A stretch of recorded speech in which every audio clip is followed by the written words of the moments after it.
So I pushed something. We see you're sitting there, so. Aha, på moje metale. No. I had to learn yesterday because I have a Mac and I was like, what? Aha. Okay. So I'm going to share with you a glimpse of my personal story and journey as a cancer survivor, and maybe give you some tips about well-being of my own. So I was sick when I was 20, and now, 12 years later, I'm healthy. I'm a leader. I'm a manager, successful businesswoman, and I hope a role model as well. And I'm definitely proud of my experiences. All cancer survivors might have different experiences than I do. So I'm just going to share my story. Others might be different, of course, with different feelings. Most of all, I think being part of a youth organization, or maybe any organization, can offer well-being to women. I'm part of the World Association of Girl Guides and Girl Scouts for already 27 years, and now part of the European board. So for me, community is the answer. It didn't really treat my cancer, but it treated my feelings and staying connected to the world. I was included, I had a safe space, and developed values that got me going. So that healed me. After operation, they wanted to put me on antidepressants. They say just for preventive, just so if maybe you will have a depression. But I rejected that. My antidepressant in the end was the work with guides and scouts, a community that empowered us and empowers us still and gives us opportunities to be active citizens and develop our fullest potentials.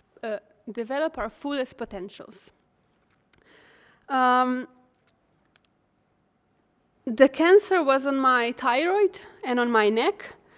So now I have to take hormonal treatments every morning for the rest of my life, otherwise I die.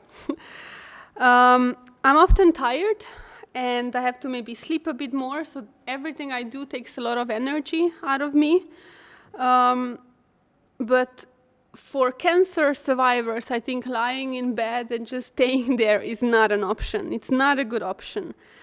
The best is really getting out there and getting your endorphins going, and that's what guiding and scouting gave to me, in big quantities as well. It just needs a bit more observation from my side and planning what I do with them in order to enjoy all the activities as possible. So my point is that we just have to develop a mindset to succeed, to stick to it and keep going. And WEGS, so the guides and scouts gave me that framework to work with, to work in it. It gave me values that saved me and enabled me to be a strong woman that I am today. And for sure, many other girls and women feel the same about guides and scouts because it gives you a purpose.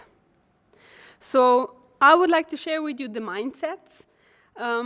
What I will show you is a rather new model, but we have been operating with it already a long time. Now it's just maybe in a more written form and more formal. So I take this model as well for my own life, for my own aspects in life, and how to live, let's say.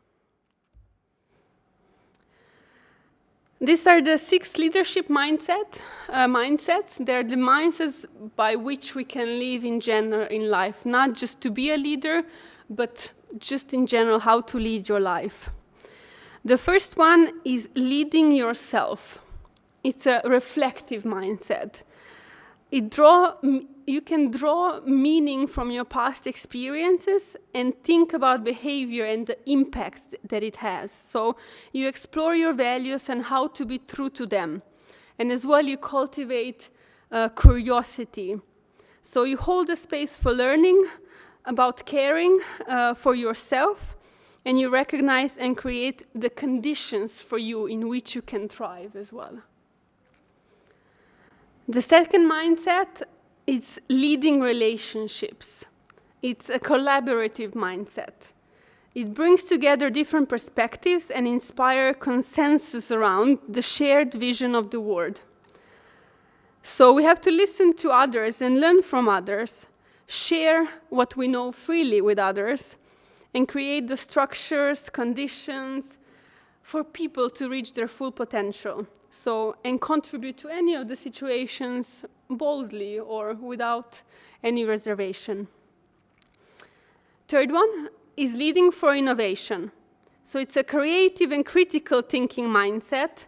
So you create an environment where both innovation and inquiry are valued.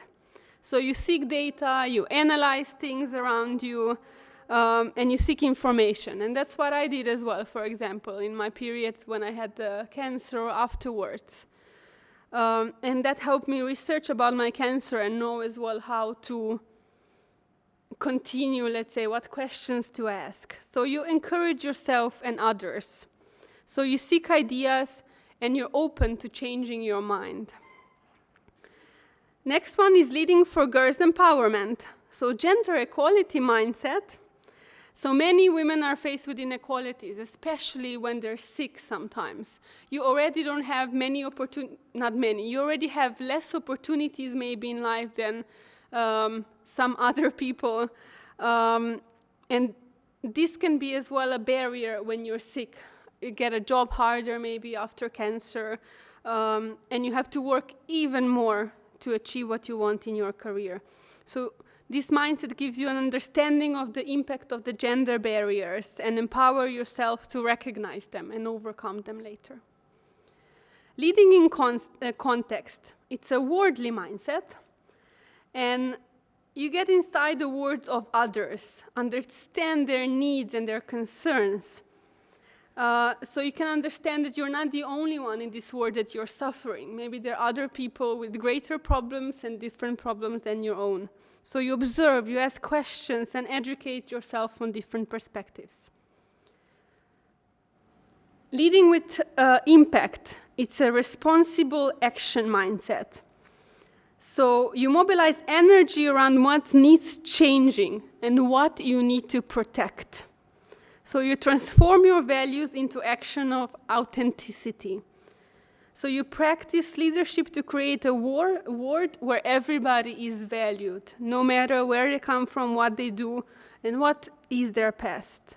So this gave me meaning in life, let's say, to fight for solutions, for example, on climate crisis that I'm very passionate for, and for girls' empowerment. So you seek a purpose and the impact that you can have no matter what. So you need to direct the mindset towards yourself. You need to install this mindset in your life. You know what good have you done in the past, and you can compare to what you're doing today. So the mindsets help you understand how you can change the world for better in yourself and around you.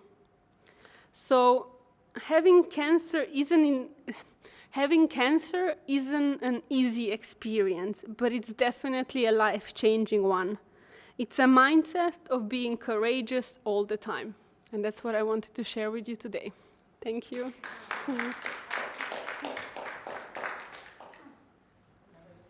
Had another slide?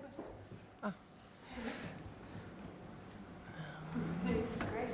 Yeah, in front of the empty room. Yeah. Oh, okay. Is that the first time you spoke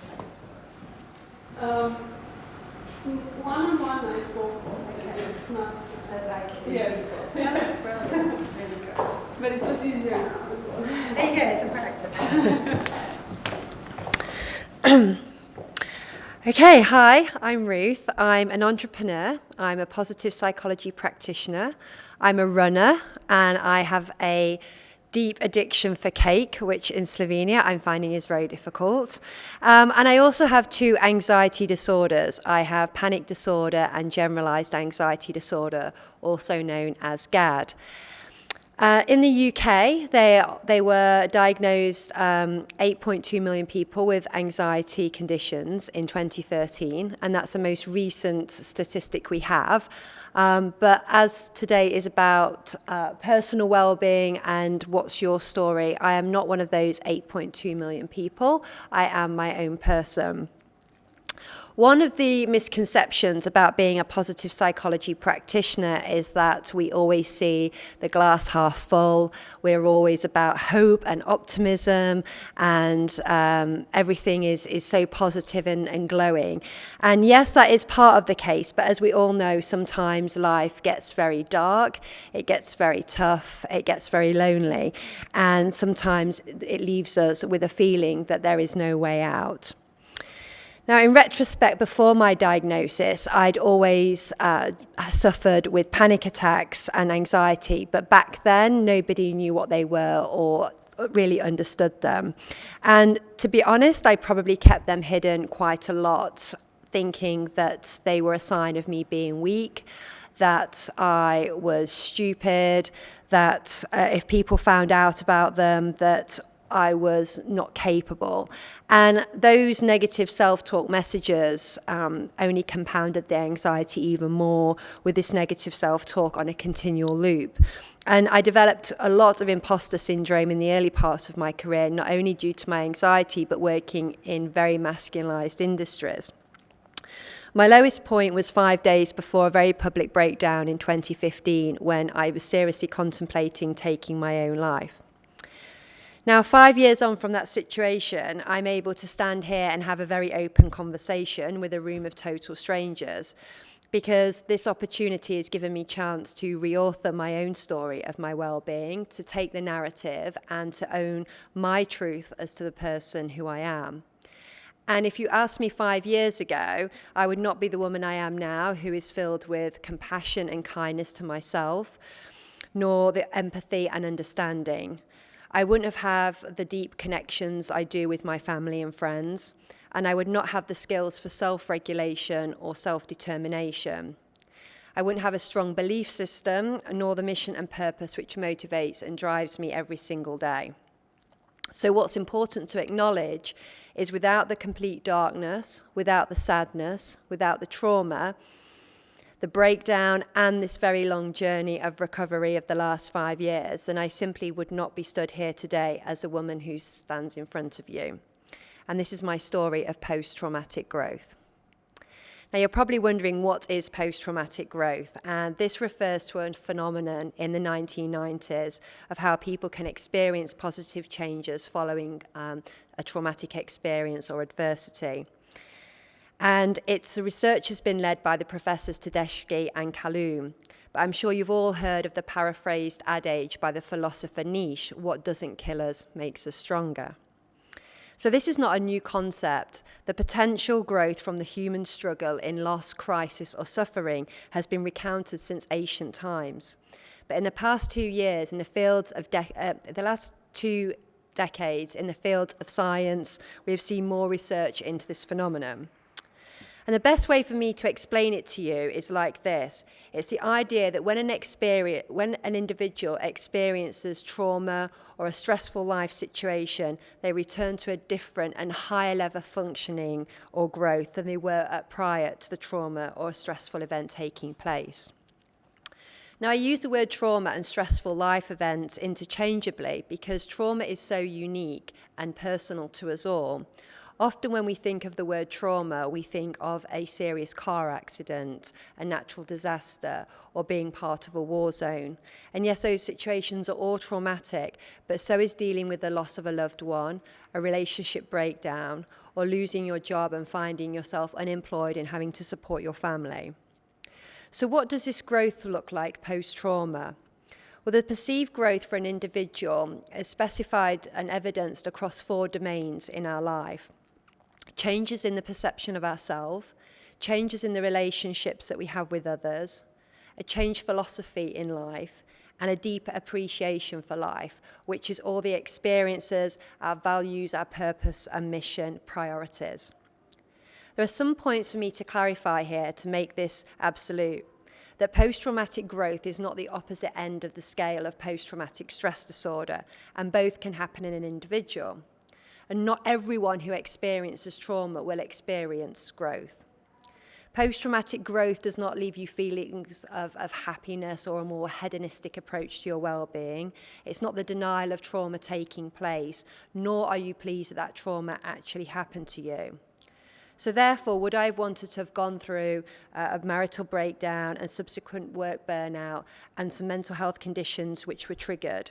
The answer is a big, huge categorical no. Has it left me feeling happy or in denial of the trauma taking place? No. Am I pleased to have gone through that experience? Definitely not. Yes, yet have I felt growth? Have I felt that potential? Have I seen that shift across all 4 domains in my life? Absolutely. One of my favourite and leading professors in the field of this research is Professor Stephen Joseph, who was a mentor in my own research paper. And Stephen Joseph characterises post-traumatic growth as a rebuilding of life expectations and assumptions with a more realistic view of the world and self. So let's just stop and think about that for a moment. All the way through our childhood into adulthood, we have life expectations and assumptions. So often those expectations are not aligned, though, with what the universe has in store for us. Or we strive our entire life to achieve a certain dream, a goal, an expectation, and on achieving them, we wonder where we go from there. Suddenly we're left with no purpose or meaning. The best of us learn to manage those assumptions and reframe our perception of the world around us. It's a bit like being the horse and having the blinkers removed and suddenly being able to see ourselves more clearly in the world and having more clarity. And when you take those blinkers off, it's almost impossible to put them back on. For me, it is 100% about an individual moving forwards. I have a renewed, deeper sense of myself. Of course, I still experience good and bad days, yet ultimately I know, having already been exposed to the raw intensity of painful traumatic experience, of which I will always carry with me like a scar. Interestingly, the etymology of the word trauma comes from the Greek word meaning wound. My trauma has provided an armory to my well-being. I'm not free from feeling a low mood. I still have panic attacks, though not as frequently. And I now have access to a whole combination of tools I've nurtured in my own toolbox, from medication to mindfulness. It will depend on how I feel, what I need, and where I'm sitting on the continuum of my own mental wealth. So next time the universe sends something big and dark into my life, as I'm sure it will do, my adversity will be indicative of how resilient I am feeling in that moment. Yet at the same time, having gone through post-traumatic growth, I am not afraid. I am confident in the knowledge that by knowing myself through this growth, I will face all challenges head-on with my philosophy of well-being, based on curiosity, determination, and a depth of self-kindness from within. Thank you.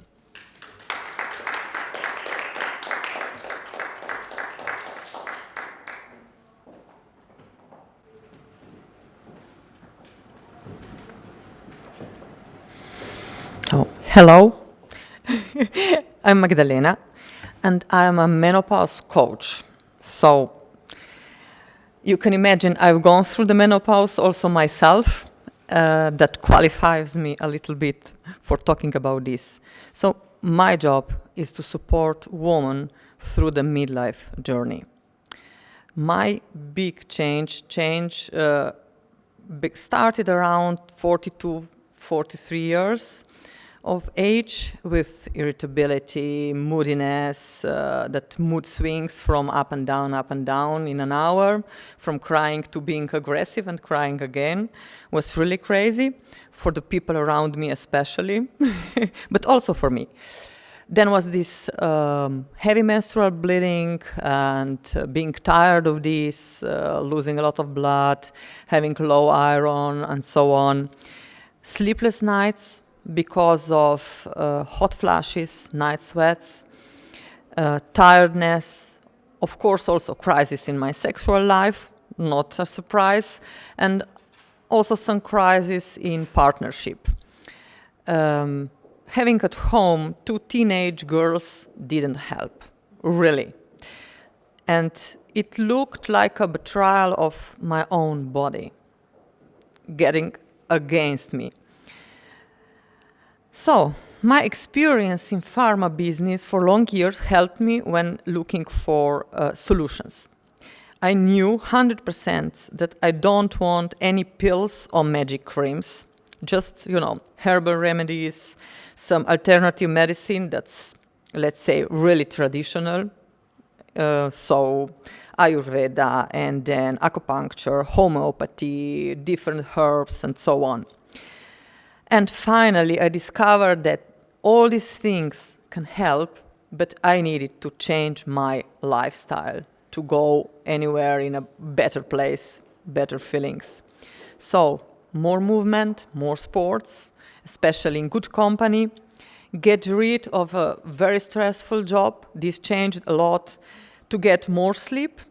That, I have to admit, remains my weak point, but I try to control myself in the evening and just go, sleep, it's enough. Mindfulness helped me really a lot, especially with my moodiness and that, those lows with my mood.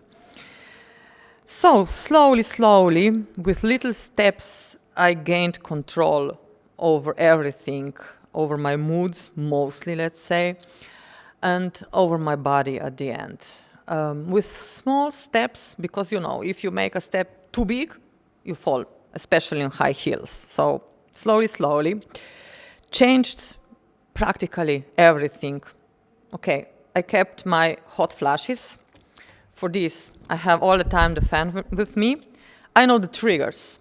It's coffee, it's red wine, sweets, like pizza also, so all triggers, but I cannot live without. So I decided, okay, I take those hot flashes, but I still drink coffee and eat something sweet I like so much. So to have a balance between, the goods of life and self-control. And a surprise for me, what was one of the first signs of this my changes, hormonal changes of perimenopause, the big shift. I went catching my dreams I had from childhood. So I always admired climbers, from those alpinists in the high mountains, and also free climbers, the low walls around in my valley, Vipava Valley. We have a lot of climbing places there. And I looked at them and I wanted so much to do this, but there was not, I was not maybe brave enough, or nobody was there around I could ask, or, you find a lot of excuses. But then a colleague of mine couldn't find a partner for climbing, and he just asked me, to belay him. And of course, I tried to climb myself also. And the day the passion was born. Not passion, my husband would say addiction. I leave somebody calls me, would you like to go climbing? I leave lunch in the middle, everything, just go. This is my passion, and I love to do this. But those beginnings were not easy. The age of 43, it's not the best age for starting such a demanding sport. And I still remember one of those first tries, swinging on the rope below a really little overhang, a little cliff, and telling myself I will never get over. Just trying many times, and just falling, and never. Seemed really impossible to me. There were 3 girls, 3 colleagues, and tried, just changing the me and 1 and 2 and again me and we couldn't do this. It was really impossible for us. And now, 8 years later, the same route is too easy even for warming up. Really. So I still climb it sometimes, but just trying to dance through the hard moves. Over the cliff with ease, just to feel the pleasure of perfection. So in 8 years, everything changed in my climbing. And now, with all these changes, finally I love my body.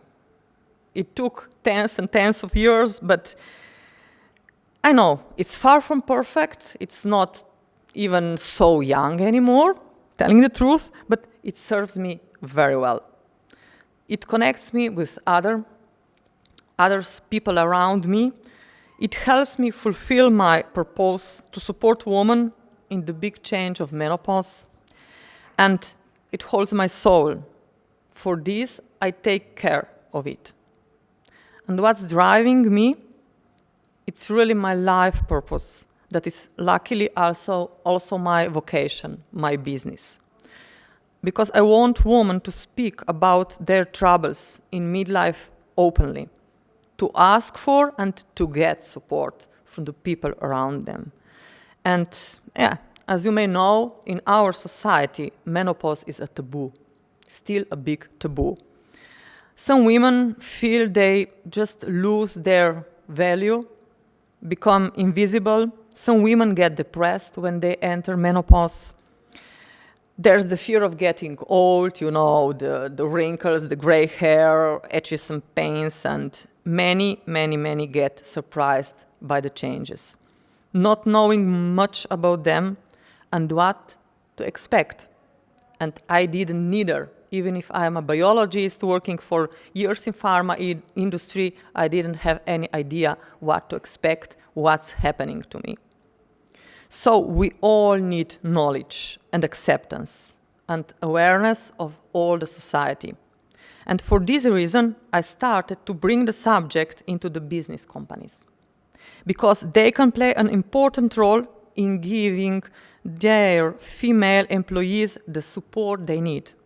They can spread information and knowledge inside the company. They can grow awareness with workshops and support groups, and helping women to change their lifestyle for better. My vision is that all women get the assurance that even if menopause can be really a demanding passage, they can go through with grace. That troubles will just pass and new wisdom will fill their lives. That they can find a new balance in their lives, taking care of themselves and things that truly matter to them. They can get back their passion and joy of life, because there are so many brave, wonderful women around us for our inspiration. And I'm 100% sure at midlife, the best part of your life is in front of you. So this is a little bit shorter. I'm ready for questions.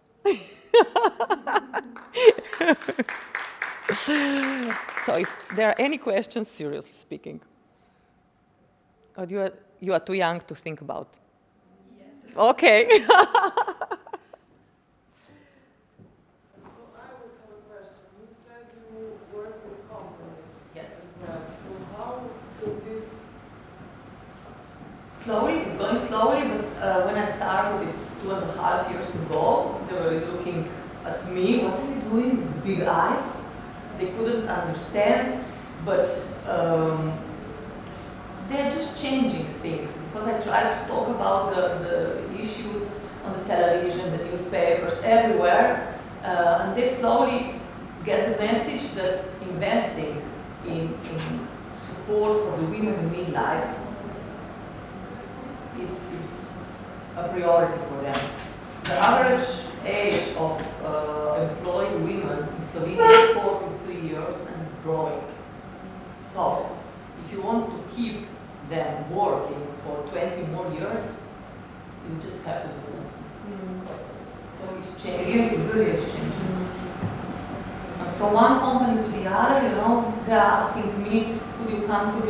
People I don't know. So they're talking, HR managers, they're talking between them and recognizing that this is an issue we should think about and work on.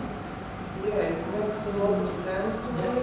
And also, talking about the period, because, we even have period, and I always have very problematic periods. And I was suffering so much. I was just going to work, like I would get first 2 days of migraine, then 2 days of super cramps, and then 2 days of migraine.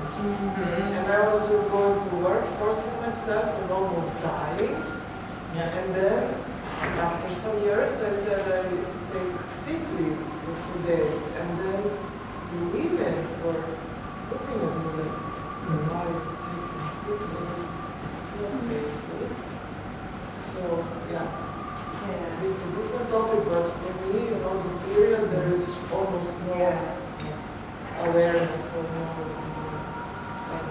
I think that's so important to recognise, because all my life I've been the opposite to you, and when I thought about that and having conversations, especially now where I have a pretty mature female team as well, like their experiences are so different, and friends, you start to really appreciate as a woman actually what you experience, what you think is normal actually is normal to someone else is very different. And running a mental health consultancy, the amount of either very close friends who come to me now saying, because I'm 42 this year, so I've got a number of friends who are older than me as well, who've started to say, you have any information on perimenopause or like mental health, because they're starting to feel really anxious, they feel their self-efficacy, their confidence, and these are women who have like high-powered roles as HR directors and global heads, and all of a sudden they're experiencing like all these hormonal changes which are affecting like their mental health as well.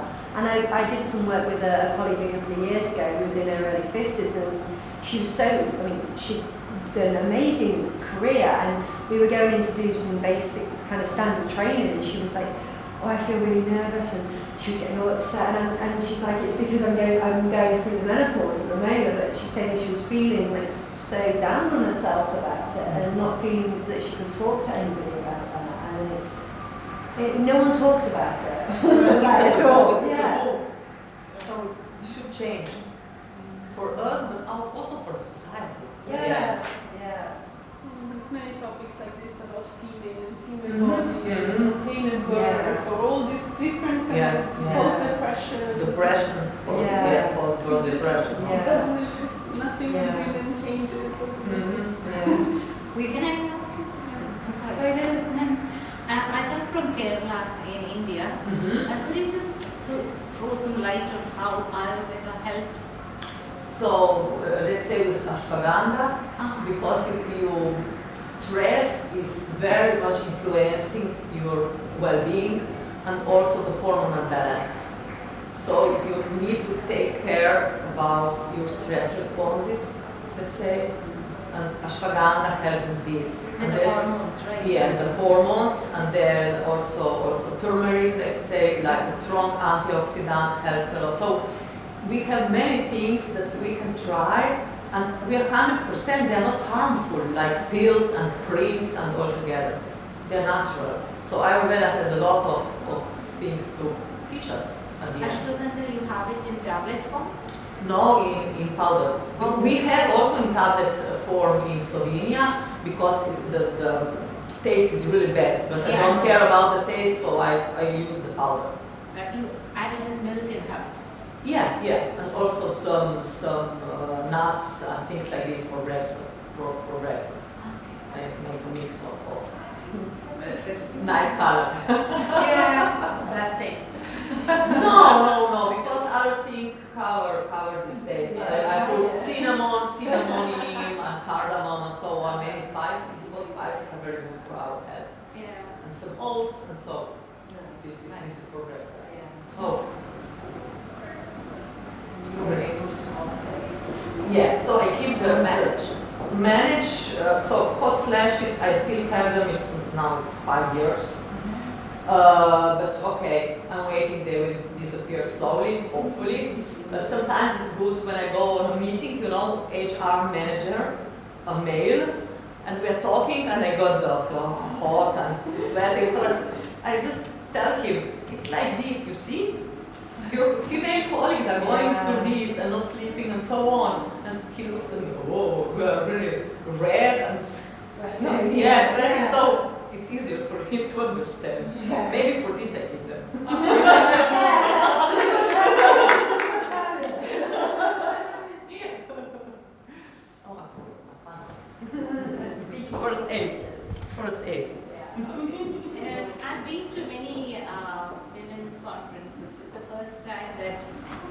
to talk because this I think I'm it's so happy. amazing. Yeah. So women are opening up. Yeah.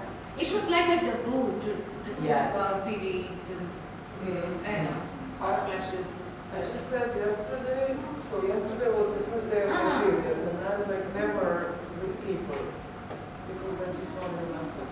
And I forgot to say the title, and like my brain was not working, so I just said, no, sorry, it's the first day of my period, because I think we need to talk about it. Yeah. And in reality, you should rest the first day.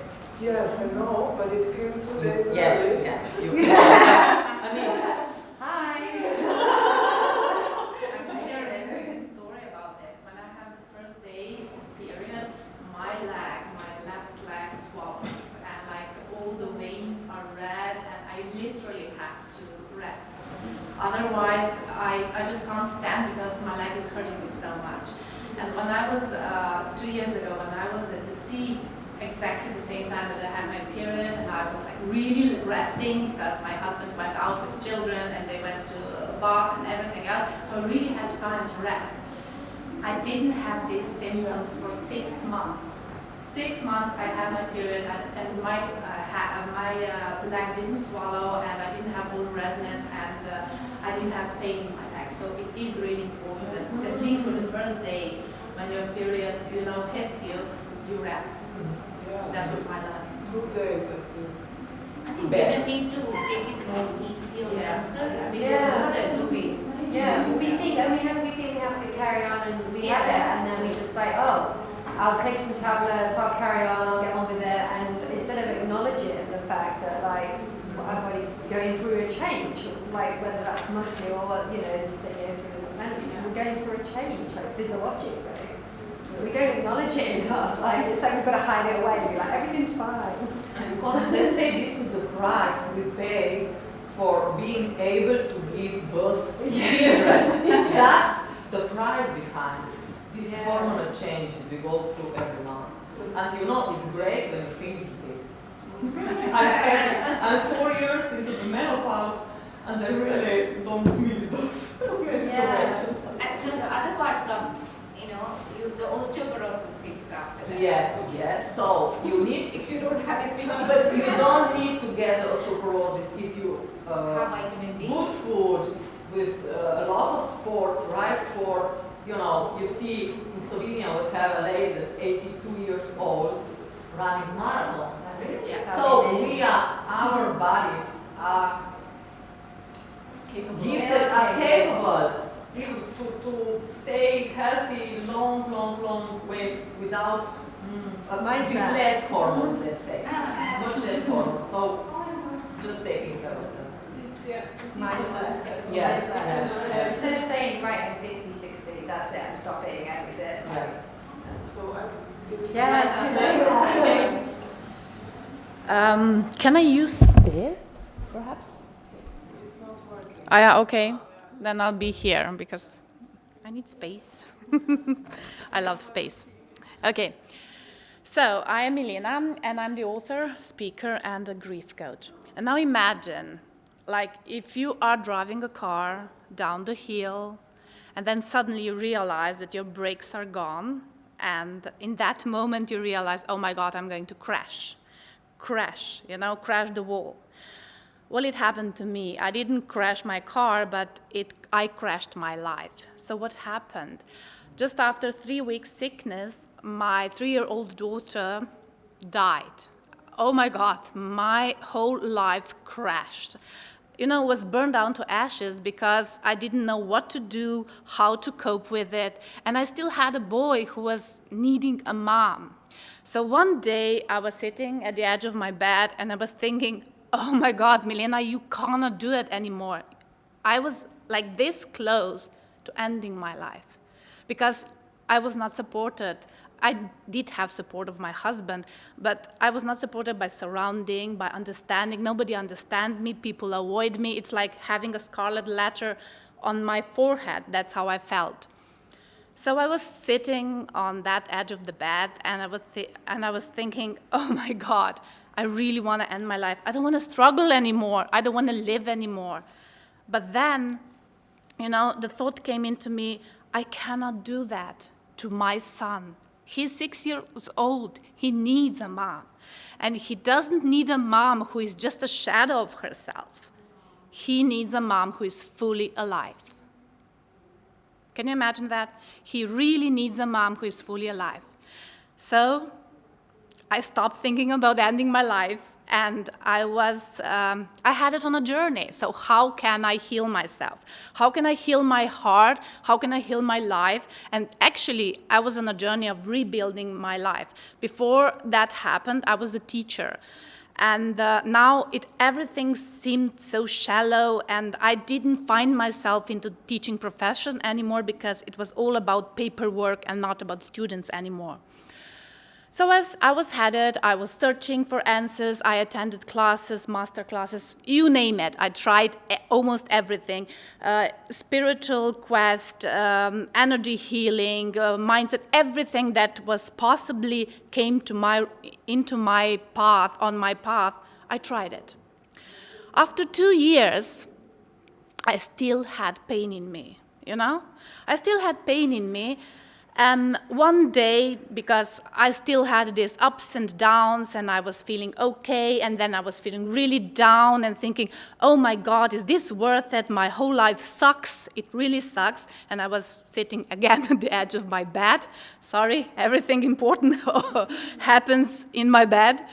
And I was sitting there and thinking, of course, that's normal. I lost a child. That's normal. Of course, she's the one who's guilty because she left me. She's dead. So of course I feel this way.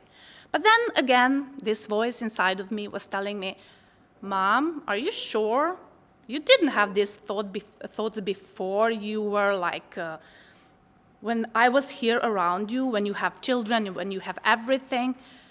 And to be honest, I did. Because we all have these thoughts now and then that our life is not going the direction that we want to, that we are searching for some answers and we're struggling for something. And I did have that before.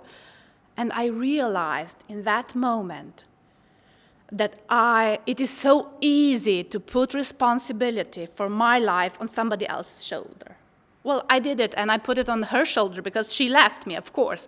But that's so easy. It's her fault, it's environment, it's the society, it's the mom because she's pain in the ass, or mother-in-law, whoever. It's always, or boss, or somebody else. It's always their fault, not mine. And that's what I'm trying to say. At that moment, I realized my life, my health, my well-being is my responsibility. My own responsibility. But then there was this question, how can I achieve that, okay? And because I tried really a lot of things. And when I realized, and when I admitted to myself that my life, my health, and my well-being is my responsibility, the path came, You know that saying, when you knock on the door and you're searching, the door opens? Well, it opened for me. And I realized that when you combine your understanding, your knowledge, and that is your mental body, with your emotions, allowing your emotions, and when you combine that and release the emotions through your body, because we are spiritual beings living in a material world, and that is important, material world, and body is material. And when you combine all those three things and leave this and allow your emotions in your body and go through your body, you can heal. So before I was trying for 2 years. Now it took me only 3 months to get rid of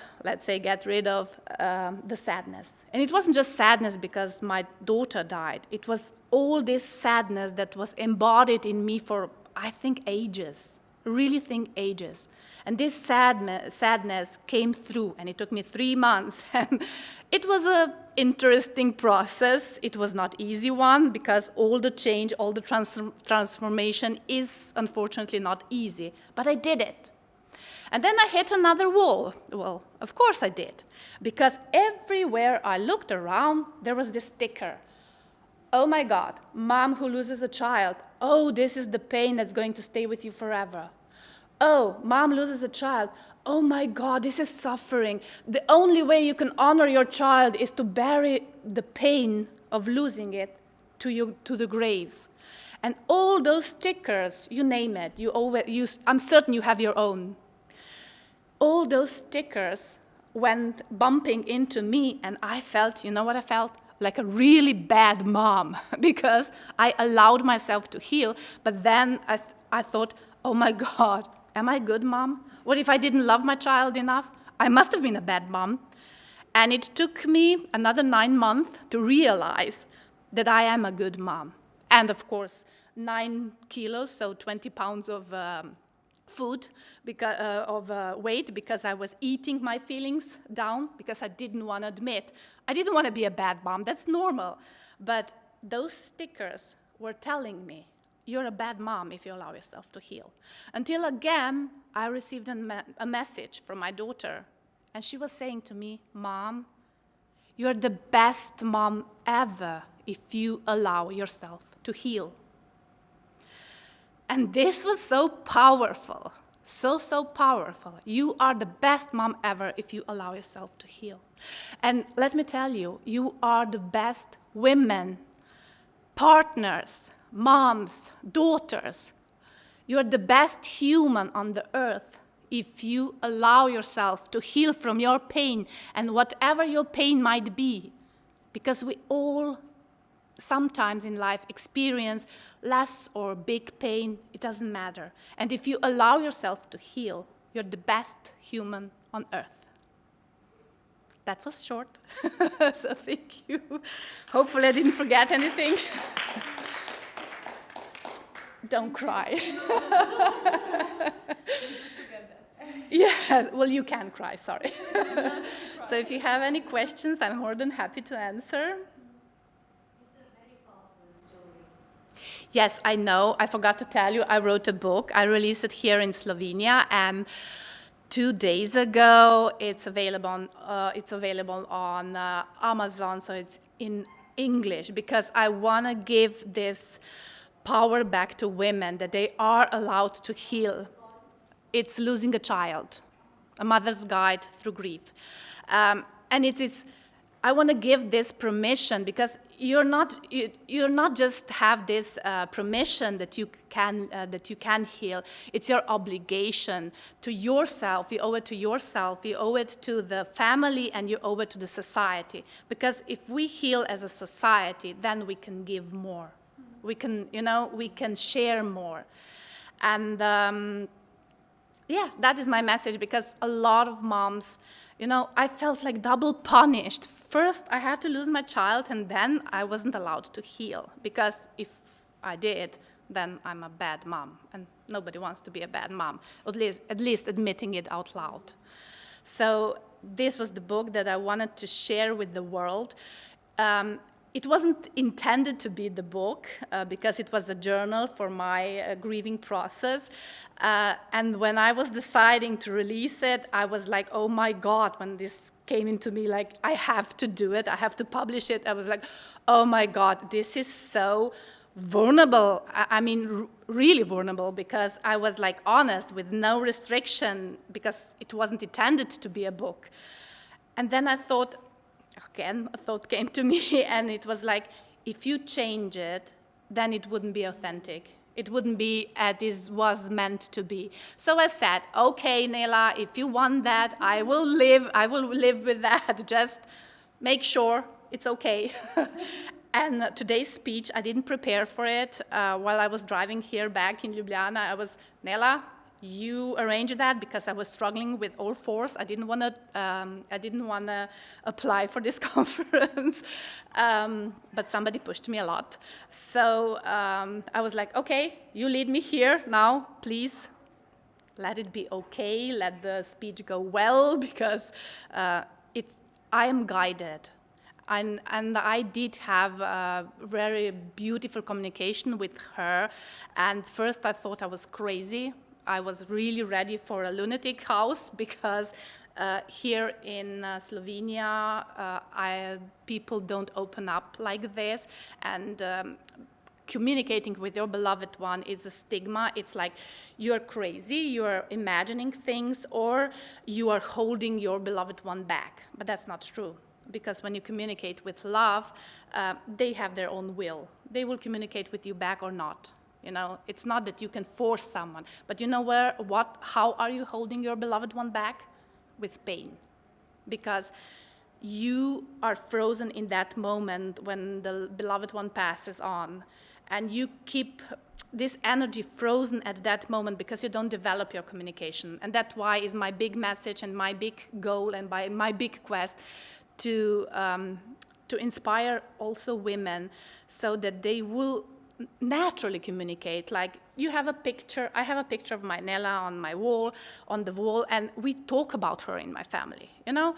It's here, and when I drive here and I need a parking slot, I say, okay, Nela, just find me a parking place because, you know, you brought me here, please, can you help me find it? And she always do. She always do. And I talk to her like really stupid things. Like, I talked to her how I'm feeling, how, like yesterday when I was waiting for the dinner, I was feeling so alone, and I said, you know what, I drove all the way here so that I will stay alone, and I will sit alone here in the lobby. No way, just to give me something, connect me, because all of you were leaving. And then one person appeared, and we had this fabulous talk for 2 hours. And I was like, time was flying by, and wow, it's already, I have to change for dinner. So this is what I wanted to say. I don't want to be too long. Any questions? Well, it was funny. If you have time, I can share that with you. First, you know, I had this weather station, I had this alarm clock at the bed, beside my bed.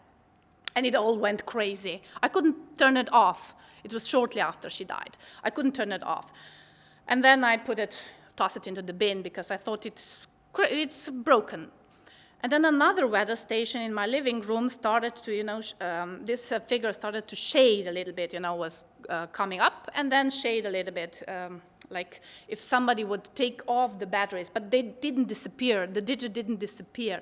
And this thought came to in my head, oh my God, Nela, is that you? And if that's you, twinkle twice, and if that's not you, twinkle once. And she did like twice, you know, the digits was fading and coming back twice, like shortly, doof, doof.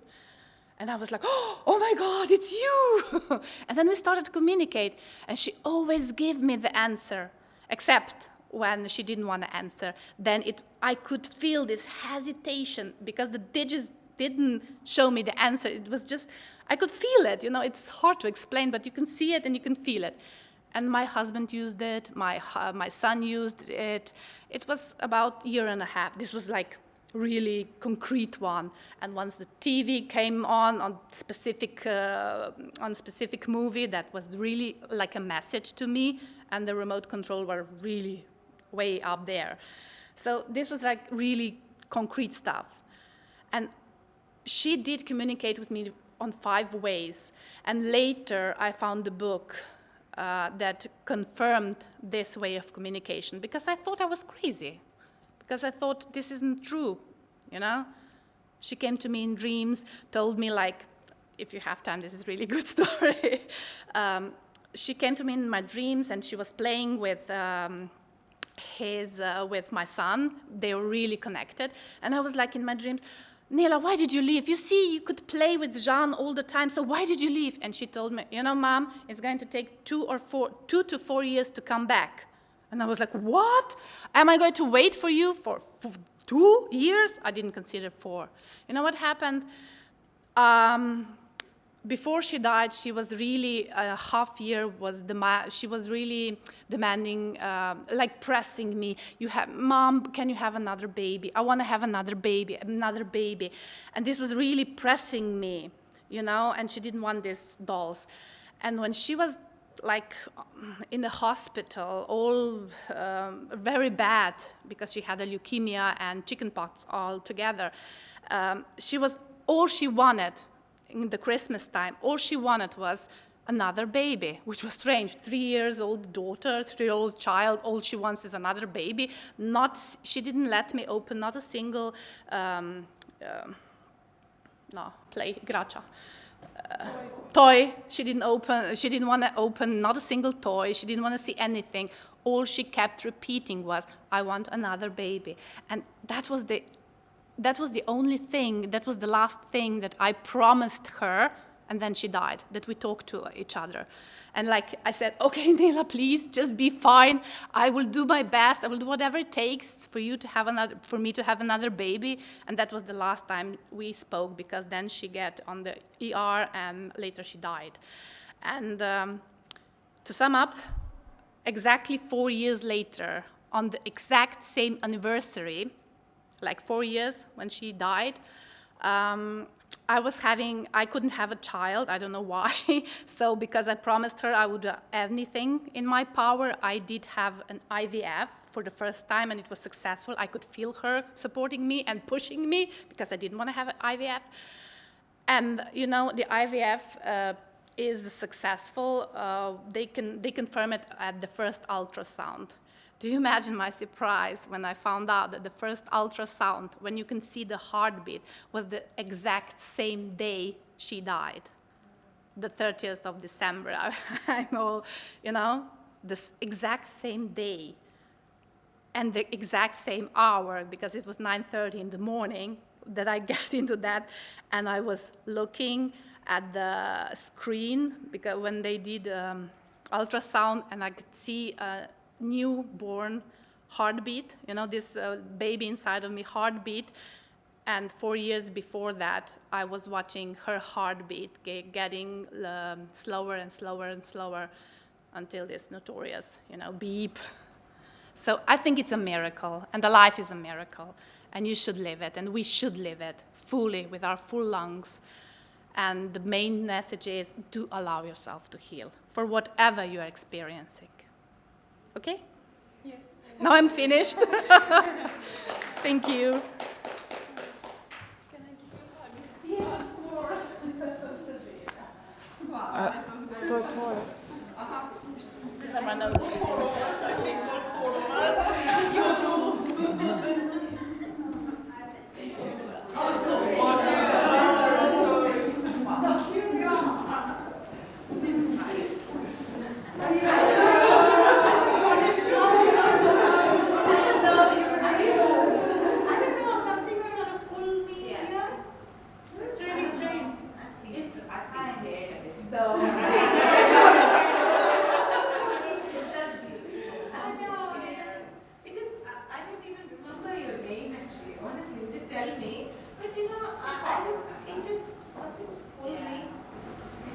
It's nice. There's a big story. We all have big stories though. Yes.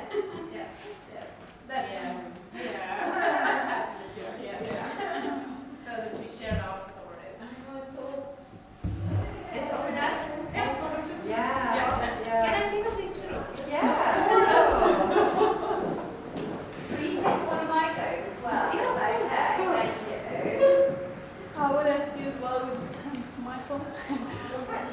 Or just one that and then send it to each other. Yeah. With the emails and.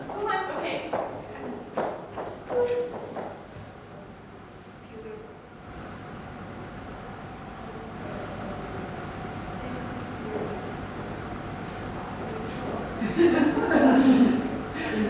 It can be heard on the picture.